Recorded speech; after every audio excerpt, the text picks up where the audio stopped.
Muito boa noite. É quando a sombra, né? Quando a sombra só existe quando brilha alguma luz. Cantei errado, mas não tem problema. Boa noite, Diego. Muito obrigado pela sua presença.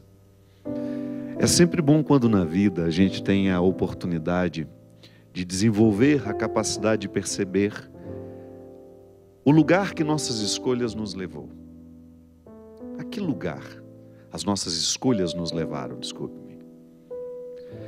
É quando nós somos cientes de onde nossas escolhas nos levaram, é que nós temos o direito de dizer se queremos ou não permanecer ali. É por isso que o ato de conversão será sempre um ato de lucidez. Quanto mais Deus toma conta do nosso coração, maior é a capacidade que nós temos de perceber o que estamos escolhendo na vida. Sim, porque isso é definitivo. Se a nossa espiritualidade não nos leva a fazer boas escolhas, nós deixamos de ser férteis. E a fertilidade é um conceito muito substancioso, poderia dizer, porque ele é para nós um conceito que diz muito sobre o significado do cristianismo. Fertilidade é tudo aquilo que proporciona vida. Ser fértil é ser um terreno onde a vida prevalece. Toda vez que eu, na minha vida, faço escolhas que facilitam a minha fertilidade, eu estou permitindo o florescimento da minha espiritualidade. Eu estou permitindo a Deus um lugar propício para Ele crescer. E quando nós falamos de espiritualidade, nós não podemos esquecer a importância do nosso corpo. Sim, porque é no corpo que a espiritualidade floresce. São caminhos que nós caminhamos juntos. A saúde do corpo, a saúde da alma. E para falar sobre essa fertilidade, uma amiga que eu admiro muito, uma grande estudiosa, que já esteve aqui no programa Direção Espiritual, nos ajudando a refletir de maneira muito concreta em como é que Deus passa pela nossa escolha, como é que a nossa escolha pode provocar vida ou morte. Minha querida Gisela Savioli, seja bem-vindo. Eu vou desligar o meu celular aqui, que ele estava apitando no início, não sei se você percebeu. Você estava ouvindo? Esse aparelhinho tomou conta da vida da gente, não tomou, doutora? Tomou. E a gente vai aprendendo a lidar com ele, de vez em quando eu ponho para ficar calado. Sabe. Aí eu vejo lá, tem 1000 e poucas mensagens no WhatsApp que eu não vi ainda. Aí eu fico desanimado de tanta mensagem, aí que eu não vou vendo mesmo. É mais um estresse na vida da gente, né? Em vez de Mais um facilitar, estresse. a gente acaba se estressando mais, Ele né? facilita, mas também provoca Pois uma é. Então, dependência na gente, né? Doutora, mas eu fiquei tão feliz de ver o termo fertilidade pois é. refletido. Pô, primeira pergunta que eu quero te fazer a respeito desse livro, isso aqui trata de fertilidade da mulher, que tem sido um problema muito grande nos dias de hoje, ou não? Na realidade, eu reparei que as pessoas que me buscavam por algum problema de saúde, elas ficavam boas daquilo que tinham vindo buscar e de repente falavam: doutora, eu estou grávida. E eu dava os parabéns e ela dizia: não, a senhora não está entendendo. Faz anos que eu e o meu marido estamos tentando engravidar e não conseguimos. Eu falei: mas por que você nunca me comentou isso? Ela falou: não, porque na verdade... Achava que você não poderia influenciar. Exatamente. E o que é mais interessante, eu estou com a minha 21ª gestante naquele grupo, porque as estatísticas mostram assim, padre: 30% dos casais não têm filhos porque o problema é da mulher. Os outros 30%, homem. Os outros 30%, os dois têm problemas, o casal. Mas tem 10% que não conseguem engravidar e não sabe, não identifica. Sabe por quê. Aí é onde nós podemos ajudar através do quê?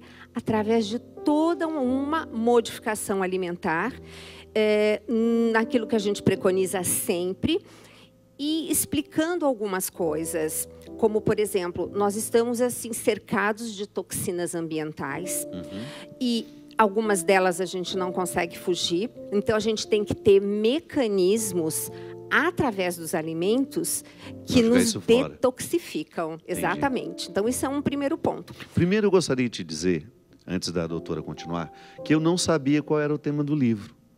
E, doutora, você não faz ideia de como eu sou procurado por mulheres que querem engravidar e que pedem a minha oração. Às vezes no camarim encontro muitas, padre, nós estamos numa luta. E teve uma época que eu fiquei com fama de reza e engravida. Claro, o casal tem que fazer a sua parte em casa. Mas foi muito providencial, porque em algumas, eu na minha ignorância, eu sei que a alimentação faz muita diferença para que uma mulher engravide. Eu me lembro que uma vez, isso tem muitos anos, viu? Eu me lembro que ouvi um médico dizendo que, por exemplo, alimentos ácidos no período da fertilidade, as mulheres deveriam evitar porque dificultam ainda mais aquelas que já têm dificuldade. E eu acho muito propício que você venha aqui no programa, porque eu tenho certeza que muitas mulheres que estão vivendo a batalha da primeira gravidez, porque geralmente é na primeira gravidez a maior dificuldade, não é verdade? E também uma segunda, que depois que conquistou a primeira, quando quer um segundo filho, ou pensa... Fica naquela luta. Ou pensa, bom, agora está na hora do meu segundo filho, e aí tem essa dificuldade, né? E... Você estava dizendo que nós precisamos, que nós somos inevitavelmente expostos a muitas toxinas. Eu posso comer uma fruta achando que estou me trazendo benefício e posso estar me entupindo de agrotóxicos. Eu ainda agora estava vendo que o Brasil foi liberado ainda mais... Você viu no site da... Que coisa horrosa. Foi da isso, Bela, né? Luísa Mel também falou sobre isso. Também. Então... Que o Brasil agora recebeu uma autorização, o Brasil não, né? Os nossos governantes liberaram como política pública liberação de mais agrotóxicos nas plantações. E, padre, isso eu conto e eu mostro cientificamente, porque tudo que está aqui tem comprovação. Mas, claro, a gente sabe da sua seriedade. E, principalmente, a fragilidade do homem no tocante a esses contaminantes ambientais. Que dificultam a fertilidade. Exatamente. Mas, fora isso, o que está acontecendo? Estamos cercados de toxinas, algumas, como eu disse, que nós não conseguimos evitar. Quais, por exemplo, doutora? Da água... Padre, o bisfenol A, que é o plástico. Que é o que vem no plástico, inclusive, eu coloquei uma campanha que... Como é que é o nome? Bisfenol. Bisfenol A. Para você entender, o bisfenol é uma substância que está em toda embalagem plástica. Então, por exemplo, nós temos o transporte de 1 galão de água, que às vezes a gente vê na estrada. Exatamente. Aquilo aquecido ao sol... De repente, aquilo ali está liberando por causa do próprio aquecimento solar, não é isso? Padre, os cafezinhos que todo mundo toma naquelas cápsulas. Tem as cápsulas, né? Mas eu estou falando naqueles copinhos plásticos. Ah, entendi. A própria água... O próprio café quente libera esse bisfenol do plástico. E a temperatura fria também. Então, as embalagens de sorvete. Ai, meu Fora Deus. isso... Eu achava que era só os quentes. Não.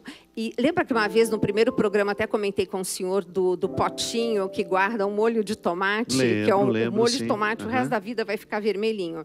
Tem os plásticos. Inclusive, tem uma campanha... que foi feita pela Sociedade Brasileira de Endocrinologista, dizendo assim, cuidado com o bisfenol A, e era um bebê com um atravessado, escrito assim, cuidado com o bisfenol A, porque a vida não tem um plano B. E a mulher, quando ela está gestante, ela é o meio ambiente daquela criança. E hoje nós sabemos, padre, que existe, além da genética, uma coisa chamada epigenética, que está acima da genética. Então, significa que a boa notícia, mesmo que os nossos pais tenham nos passado genes complicados, não quer dizer que nós vamos necessariamente expressá-los. Desenvolver aquilo que é próprio deles. Vai depender do meio ambiente. O meio ambiente e a alimentação faz com que desliguemos ou liguemos os genes. E tem um detalhe, quem é o meio ambiente do bebê? É a mulher, né?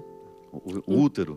Exato. Então, as mulheres que primeiro, a natureza é sábia. Às vezes eu acho que, de repente, as coisas não estão acontecendo porque o meio ambiente não está muito bom. Daí você conserta o meio ambiente, tudo, né, melhora. Mas essas mulheres que gestam crianças, no que aquilo que a gente comenta, que elas fizeram uma programação metabólica através do quê? Da alimentação em si, elas têm a capacidade de gerar crianças mais saudáveis. E o que eu vou falar agora parece ficção científica, mas não é. Esses benefícios nesse bebê vão perdurar por 3 gerações futuras. Epigenética. Eu não mudei o gene, mas eu mudei a forma como ele se expressa. Entendi. Então, gente, mudou as condições dele, né? Exato. Então, é que nem uma receita de bolo. Ela está maravilhosa, só que eu não coloco os ingredientes adequados. Então, não adianta a receita ser bárbara. Você vai passando de geração em geração a receita, mas se não... o bolo continua não sendo bom. Exatamente. Então, o que acontece? De repente, essa fartura de gestantes. E daí eu comecei a prestar atenção.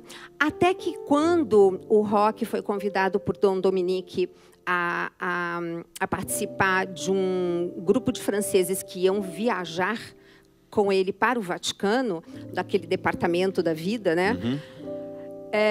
Nós fomos primeiro para a França, integramos a equipe e fomos para o Vaticano. Quem nos recebeu disse uma coisa que me tocou profundamente. Falou assim, foi um sacerdote que disse assim: vocês, profissionais da área da saúde, vocês têm que ajudar os casais a terem filhos sem a necessidade de inseminação artificial. Eu chego no Brasil, padre, atendo uma paciente que estava com uma suspeita de câncer. E sempre, na anamnese, qualquer problema de saúde, eu vou verificar onde está o ponto, o gatilho do estresse. Porque o estresse é um excelente gatilho, vamos dizer, para desenvolver muita coisa, para deixar um terreno de oportunidades acontecer. E aí eu comecei a conversar com ela e eu tinha visto na ficha que ela tinha um filho de 17 anos, porque eu ponho um monte de informações, né? Ela estava casada há 5 anos, tinha um filho de 17 e uma menina de 2. Aí já fiz a história, né? E daí ela me contou. O problema que eu estou passando agora é o seguinte: meu marido não tinha filhos, ele queria, então nós tentamos durante 3 anos. Quando vimos que a coisa não estava acontecendo, eu fui para uma fertilização in vitro. O médico, padre, conseguiu 20 óvulos dessa mulher e desses 20 óvulos, 10 embriões. Misericórdia. Só que, quando ela foi implantar, ela engravidou naturalmente. Entendi. Eu fiquei olhando. Com esses 10 embriões lá. Até hoje ninguém sabe, porque quando ela recebeu o resultado que ela não tinha câncer, aí ela mudou, não apareceu mais no consultório. Mas até hoje eu fico pensando, porque eu disse para ela, e agora? Ela falou, não quero nem pensar. Eu falei, mas tem que pensar. São 10 vidas lá, né? 10 filhos dela. Ela falou, eu tenho 3 opções: implantar, doar para casais inférteis ou doar para a ciência. Então, isso casou no meu coração e eu falei, não, está na hora de escrever um livro sobre isso. Doutora, quando nós pensamos a fertilidade, naturalmente nós nos reportamos à capacidade de gerar uma vida. O conceito é muito sugestivo, mas eu tenho certeza que você também pensou a fertilidade como a própria reprodução da vida em nós. Exatamente, não é isso? Exatamente. Nós somos padre. Um território que precisa ser vivo. Exato. E eu fico impressionado de ver como nossas escolhas não facilitam a vida. Como eu vejo pessoas adoecendo por causa de um estilo estranho de viver, de comer, de hábitos nocivos sendo socializados para as nossas crianças. Outro dia eu recebi um vídeo que foi viralizado no WhatsApp, talvez você tenha visto também, de um especialista em nutrição também, eu acho que ele é até gaúcho pelo sotaque dele, ele dizendo dos malefícios do refrigerante. Eu não sabia que é um dos principais causadores de câncer, parece que é o número 1 na história. Padre, tem assim 40% de todos os tipos de câncer poderiam ser evitados através da alimentação. eu fiquei assustado porque eu já tinha escutado uma história de que quanto mais ácido é o organismo, maior é a proliferação de células cancerígenas, né? E que nós precisávamos de 20 copos de água para voltar o organismo normal depois de um copo de refrigerante. Pois é, e essa acidez do sangue, porque, por exemplo, o limão é ácido quando você toma, mas quando ele chega no sangue, ele é alcalinizante. Alcalinizante, justamente. Então tem isso que as pessoas às vezes confundem. Confunde as coisas. O refrigerante, exatamente, ele chega no seu sangue por causa justamente dele ser carbonado, né? A gente nem sabe o que tem ali dentro, né? São fórmulas secretas. Se bem que tem uma que eu já mostrei no slide do Mais Saúde, que nos Estados Unidos, aquele corante caramelo desse refrigerante em questão, por exemplo, ele é 400 vezes menor na Califórnia, onde as pessoas têm uma preocupação muito maior com saúde nos Estados Unidos. Mas o que está muito interessante é o seguinte, aí a pessoa toma um refrigerante, toda vez que a gente acidifica o sangue, precisa voltar o sangue ao pH certo dele, que é muito sutil. Ficar alcalino novamente. Na verdade, ele é bem sutil, né? Da onde que vai ser o recurso do organismo? O cálcio dos ossos. Por isso que tem tanta associação de osteoporose com a ingestão de refrigerante. Então, fora o trabalho que o corpo tem para eliminar aquelas toxinas todas que tem no bendito do refrigerante. Doutora, mas é aí que está a questão. Eu não consigo entender como é que nós, que já estamos conscientes disso, continuamos, nós não só tendo o hábito de tomar, eu, graças a Deus, eu não tomo há mais de 20 anos, porque um dia eu descobri que me fazia mal e eu retirei da minha vida. E eu era viciado nesse tal que nós estávamos dizendo, eram 2 litros por dia. 2 litros eu tomava diariamente. Não tomava água, tomava refrigerante. Sempre.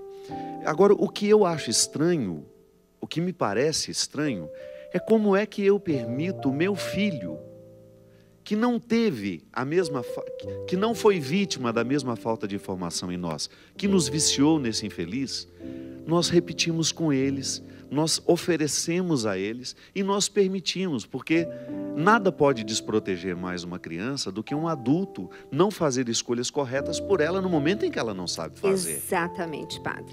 E eu admiro tanto pais que têm a coragem de dizer, na nossa casa, refrigerante não entra por isso, por isso, por isso, por isso. E os filhos vão sendo educados a partir de uma cultura de mais saúde, como é a sua proposta no programa.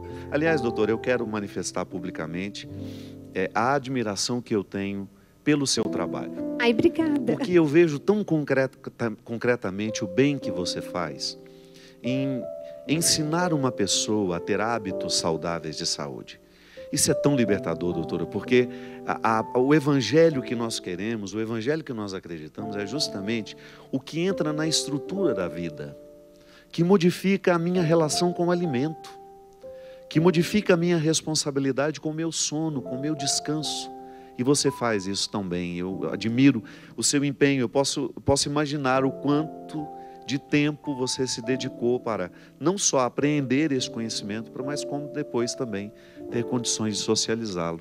Principalmente, e eu lembro que eu tive que ler uma tese de 70 páginas só por causa de uma frase no livro que eu queria realmente confirmar. Então, realmente é um livro assim que está muito fácil, muito atual, e que é para todos. Isso que é importante. Não é um livro difícil de ser lido. Não, inclusive eu recebi um e-mail de uma bióloga recentemente me parabenizando o seguinte, ela falou que ela estava fazendo mestrado em Natal e ela falou assim, e ela está trabalhando com cogumelos, e eu botei cogumelos aqui porque eu fotografo sempre aquela história, vamos comer comida, então estão todos os alimentos fotografados, maiores, o pessoal da Canção Nova foi de um carinho na elaboração desse livro. É uma edição muito bonita mesmo. Tá.